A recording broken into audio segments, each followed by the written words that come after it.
வணக்கம் நண்பர்களே. ஒரு 5.1 ரிமோட் ஆம்பிளிஃபையருக்கு இந்த ஸ்பீக்கர் பண்ணனா ஜாக்கெட்டு நம்ம எந்த முறையில் நம்ம ஜாயின் பண்ணுறது அப்படின்னு இந்த வீடியோவில் உங்களுக்கு சொல்கிறேன். புதிய நண்பர்களுக்காக இந்த வீடியோ மேக் பண்ணியிருக்கேன். என்னென்னா, இந்த பண்ணனா ஜாக்கெட்டை பொறுத்தளவுக்கு மொத்தம் 2 வகையாக வரும். ஒன்று வந்து இந்த மாதிரி இருக்கும், இன்னொன்று வந்து தனித்தனியாக வந்து ஒரு காடி மாதிரி போட்டு ஒரு சைஸ் வருது. இப்போ இந்த கேபினெட் பார்த்திங்கன்னா பேக்கில் வந்து அத்லட்டிக் பேனலு. இப்போ அத்லட்டிக் பேனலுங்கும் போது இந்த மாதிரி நம்ம பண்ணா ஜாக்கெட்டு நம்ம இப்படி யூஸ் பண்ணும்போது எந்த பிரச்சனையும் இல்லை. ஏன்னா இந்த மெட்டீரியல் பார்த்திங்கன்னா ஒரு மைக்கா மாதிரி ஒரு மெட்டீரியல், அதனால் இந்த பாடியிலே இதை டச்சப் பண்ணாலும் ஷார்ட் ஆகாது, பிரச்சனை கிடையாது. ஆனால் இன்னொரு கேபினெட் உங்களுக்கு காட்டுறேன் பாருங்கள். இப்போ இந்த கேபினெட் உங்களுக்கு காட்டுறேன் பாருங்கள். இந்த கேபினெட்டில் பார்த்திங்கன்னா சப்புக்கு மட்டும் அவங்க பனானா ஜாக்கெட் போடுற மாதிரி ஆப்ஷன் கொடுத்துருக்காங்க. இதில் வந்து நம்ம இந்த பனானா ஜாக்கெட்டை நம்ம கனெக்ஷன் பண்ணோம்னா ஒரு பிரச்சனை வரும். என்னென்னா, இந்த ஹோல் பார்த்திங்கன்னா ரொம்ப சின்னதாக இருக்குது. இப்போ நான் உங்களுக்கு இதை கழட்டி காட்டுறேன் பாருங்கள். இந்த பனானா ஜாக்கெட்டை உங்களுக்கு கழட்டி காட்டுறேன்.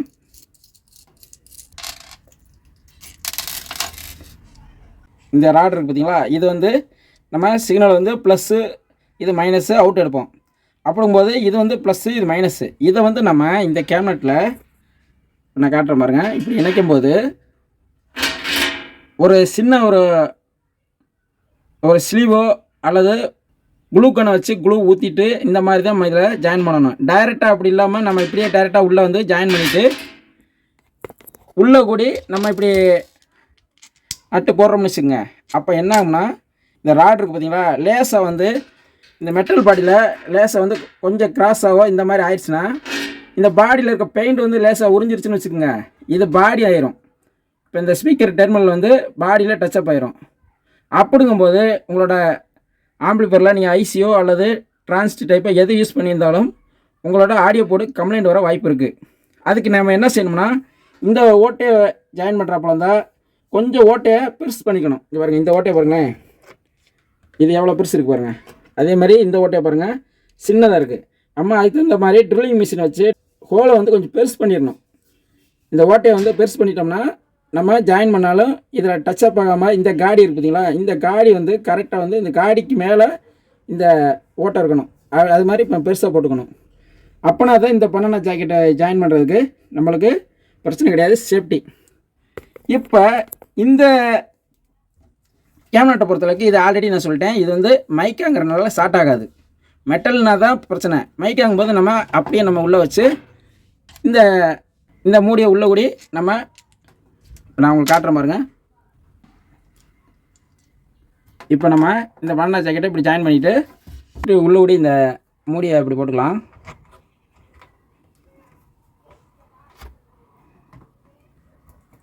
அப்படியே வாசர் 2 வாசர் போட்டுக்கிட்டு அப்படியே இந்த நட்டை வச்சு அவன் டைட் வச்சிட வேண்டியதான்.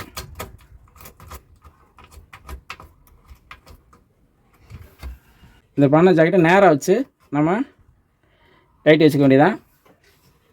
இப்போ இதுக்கு மேலே பார்த்தீங்கன்னா செக் நட்டும் இருக்குது. செக் நட்டை வச்சு நீங்கள் இந்த ஃபஸ்ட்டு இந்த நட்டை டைட் வச்சுக்கிட்டு அதுக்கு மேலே அந்த செக் நட்டை நல்லா டைட் ஏற்றிட்டோம்னா நல்லா ஸ்ட்ராங்காக நல்லா கிரிப்பை பிடிச்சிக்கிறோம்.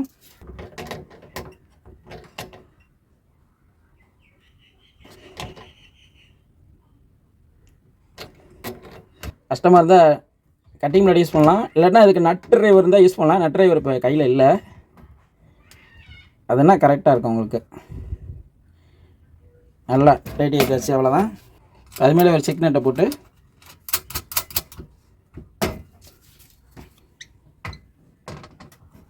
அதையும் டைட் வச்சிட்டோம்னா எங்கிட்ட அசையாது. கீழே ஒரு செக் நட்டை போட்டுருவோம்.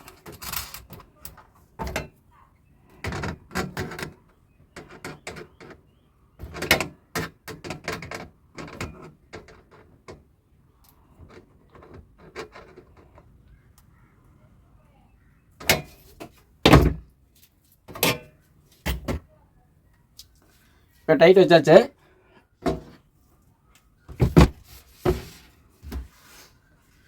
இப்படி இருக்கும். இதில் வந்து நம்ம ஸ்பீக்கர் அவுட் எடுக்கும்போது நம்ம எப்படி செய்யணும்னா, இந்த கேபினெட்டுக்குள்ளே பார்த்தீங்கன்னா நம்ம ஆடியோ போர்டு வைக்கிறோம்னு வச்சுக்கோங்க. உதாரணத்துக்கு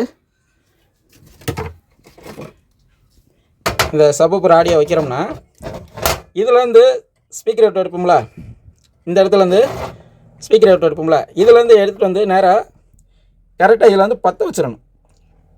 மேலே இருக்கிறது மைனஸு, கீழே இருக்கிறது ப்ளஸ்ஸு, இந்த மாதிரி சால்டிங் பண்ணிடணும். ஸ்பீக்கர் அவுட் எடுக்கும்போது எப்படி இருக்குன்னா 2 வகையாக நம்ம எடுக்கலாம். எப்படின்னா இப்போ இதில் யூஸ் பண்ணிங்கன்னா ஒரு சின்ன ஓட்டை தெரியும், உங்களுக்கு அதை பார்த்தா தெரியும்னு நினைக்கிறேன். இந்த ஓட்டை வழியே நம்ம ஸ்பீக்கர் அவுட் எடுக்கணும்னா இங்கே நான் உங்களுக்கு காட்டுற பாருங்க. இந்த ஸ்பீக்கர் வேறு இந்த ஓட்டையில் நம்ம கரெக்டாக சொல்லிக்கிட்டு அப்படியே டைட் வச்சிட்டோம்னா போதும், அவ்வளோதான்.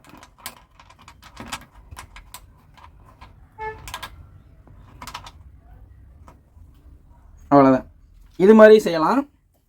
இல்லை சப்போஸ் நம்ம இந்த வயரை ஜாயின் பண்ணாமல் பின்னு டைப்பில் எடுக்கணும்னா நம்ம என்ன செய்யணும்னா இந்த பின்னு காட்டுற பாருங்க.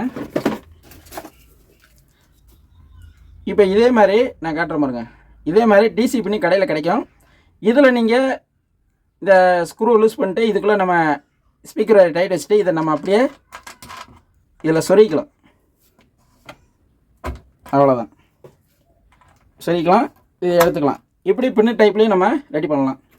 இந்த மாதிரி 2 டைப்பான முறையில் நம்ம இந்த பனானா ஜாக்கெட்டை நம்ம ஜாயின் பண்ண நண்பர்களே. மெட்டல் கேபினெட்டில் பனானா ஜாக்கெட் ஜாயின் பண்ணும்போது மட்டும் இந்த மாதிரி பனானா ஜாக்கெட் யூஸ் பண்ணும்போது கொஞ்சம் கவனமாக இருக்கணும். இல்லாட்டா பாடியில் டச்சப் ஆயிடுச்சுன்னா ஆடியோ போர்டு கம்ப்ளைண்ட் வந்துடும். இப்போ இதிலே இன்னொரு மாடல் வருது, இந்த பனானா ஜாக்கெட் சொன்னேன் பார்த்தீங்களா, அது எப்படின்னா கொஞ்சம் ஓட்டோ பெருசாக இருக்க மாதிரி இருக்கும், சின்ன ஒரு காடி மாதிரி இருக்கும். அதுக்குன்னா இந்த பனானா ஜாக்கெட்டே பார்த்தீங்கன்னா பாடியில் டச்சப் ஆகாமையே உள்ளே வந்து ஒரு கவர் பண்ணியே வரும். அப்படிங்கும்போது அந்த மாதிரி இதுக்கு வந்து மெட்டலில் யூஸ் பண்ணுறதுக்கு நல்லா ஈஸியாக இருக்கும். இந்த மாதிரி பனானா ஜாக்கெட் மட்டும் நம்ம மெட்டலில் கவனமாக யூஸ் பண்ணணும். அவ்வளோதான் நண்பர்களே. இந்த ஆம்பிளிஃபையர் பார்த்தீங்கன்னா ஜிடெக்கில் கலர் டிஸ்பிளேயோட வருது பார்த்தீங்களா, ஏஆர்சி சப்போர்ட்டோட வருதுல்ல, அந்த டைப்பான ஆம்பிளிஃபையர் ரெடி பண்ணுறேன். இதை உங்களுக்கு அப்பப்போ ஏதாவது இந்த ஆம்பிளிஃபையரில் உங்களுக்கு ஏதாவது சொல்ல நினச்சிங்கன்னா ஒரு வீடியோ போடுறேன். அவ்வளோதான் நண்பர்களே, மீண்டும் அடுத்த வீடியோவில் சந்திப்போம். நன்றி, வணக்கம்.